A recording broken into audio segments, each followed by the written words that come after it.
Friends, बहुत short में मैं आप लोगों को बताऊंगा कि मेरे लिए किस स्ट्रेटेजी ने काम किया था जिससे मैं सीए इंटर के अकाउंट्स में फर्स्ट अटेम्प्ट में 93 मार्क्स स्कोर कर पाया था। आई होप ये आप लोगों को भी टिप्स काम आएंगे। तो आइए विदाउट वेस्टिंग टाइम शुरू करते हैं। सबसे पहला, कंसेप्चुअल क्लैरिटी। देखिए, अकाउंट्स में कोई भी ऐसी चीज़ नहीं है जो रटने की हो। आप सारे कंसेप्ट को अच्छे से समझना। आप कहीं से भी पढ़ रहे हो, वैसे मैंने भी फ्री सीरीज स्टार्ट करी है अभी। अगर आप यहाँ से पढ़ रहे हो या आप कहीं से भी पढ़ रहे हो, आपने कोई और क्लास ले रखी है, सब टीचर्स लॉजिक बताते ही हैं हर चीज़ का।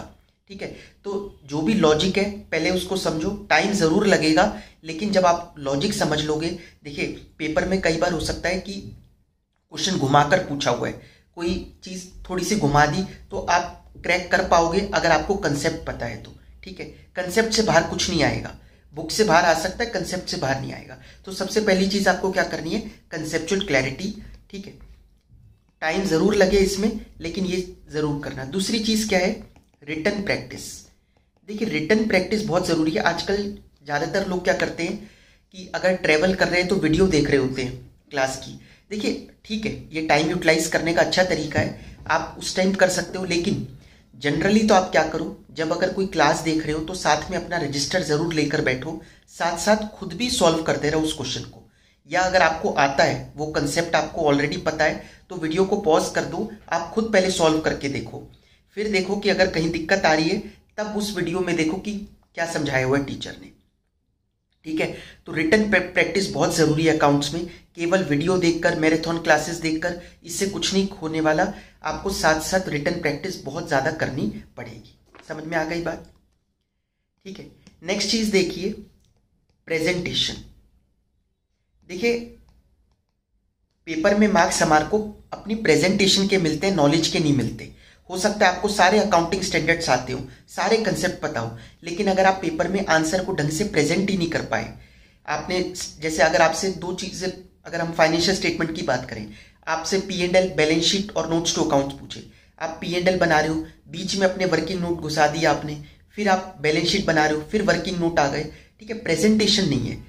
अगर आप आंसर को ढंग से प्रेजेंट करोगे तो उसके आपको मार्क्स ज्यादा मिलेंगे। तो प्रेजेंटेशन पर बहुत ध्यान देना है। नॉलेज तो है ही, लेकिन अगर आप अपने आंसर को ढंग से प्रेजेंट नहीं कर पाओगे तो आपको मार्क्स नहीं मिलने वाले। तो प्रेजेंटेशन का बहुत ध्यान रखना।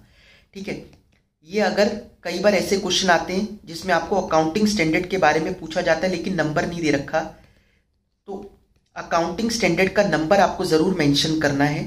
ठीक है, सारे अकाउंटिंग स्टैंडर्ड्स आप कवर करोगे ही, नंबर जरूर। अगर आप किसी भी चीज के बारे में लिख रहे हो कि ये एएस ये कहता है, ठीक है, आपसे कोई ओपिनियन पूछा कि इसमें क्या होगा, तो आप अगर आप अपना ओपिनियन दे रहे हो एएस की रेफरेंस से, तो एएस का नंबर और नाम जरूर मेंशन करना। समझ में आ गई बात? इसके बिना, ठीक है, मतलब ठीक है, हो तो जाएगा इसके बिना भी, लेकिन मार्क्स आपको ज्यादा तभी मिलेंगे जब आपने एएस की रेफरेंस दी है। ठीक है, आप अपनी बात को और स्ट्रांगली प्रूव कर पाओगे। ठीक है, नेक्स्ट क्या है, ये सबसे इंपॉर्टेंट है, short notes for 1 day before exam. ठीक है, एग्जाम से पहले के लिए जो एक दिन मिलता है आपको, उसमें आपको क्या पढ़ना है, उसके लिए आपको नोट्स खुद बनाने चाहिए। देखिए, बहुत सारे टीचर्स के टेलीग्राम पर आपको अवेलेबल हो जाएंगे, लेकिन बेस्ट यही रहेगा कि आप खुद उन नोट्स को बनाओ। क्योंकि और नोट्स कैसे बनाने हैं, नोट्स केवल ये नहीं कि उस चैप्टर में क्या क्या है, नोट्स ये भी होते हैं कि आप जैसे 8-10 क्वेश्चन करके देखे, आपको किसी क्वेश्चन में कोई नई चीज पता चली कि अच्छा यार ये भी होता है, तो वो क्वेश्चन में कोई चीज आपको नहीं समझ में आई, कोई नई चीज आपको जानने को मिली, तो वो भी आप अपने शॉर्ट नोट्स में लिखो, जिससे कि जब आप एग्जाम में जा रहे हो उससे पहले आप उसको एक बार देख पाओ। समझ में आ गई बात? तो आप शॉर्ट नोट्स बनाओ, लेकिन आपके खुद की हैंडराइटिंग में होनी चाहिए और आपके वो खुद के नोट्स होने चाहिए। उसमें केवल चैप्टर में क्या क्या है वो नहीं, वो तो आपको कहीं से भी मिल जाएंगे।